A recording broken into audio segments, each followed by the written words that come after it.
My order came in today from Windrestrictor. This is for your back windshield. It's a wind deflector for convertibles, but the hot thing now is just putting in your Charger, Challenger, Mustang, Camaro, whatever. It'll fit any car. They have different sizes. There's a remote that comes with it.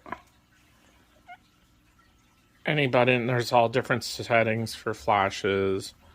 You can pick any color automatically. Right now I have it inside the house because I also purchased the rechargeable power pack. It says it lasts up to 30 hours. You charge it overnight, 8 hours. You can hardwire this also, but there's a quick disconnect plug that you can have so you can jump from back and forth, because what I will be doing is having it in my under my hood for sure at night for meets and stuff. I will have more videos and pictures for you. I just want to show you what's up with this.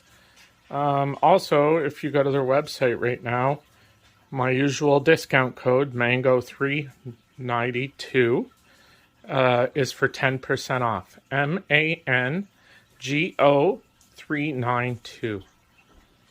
I'll have the link attached to this video. Thanks. Have a good night, everyone.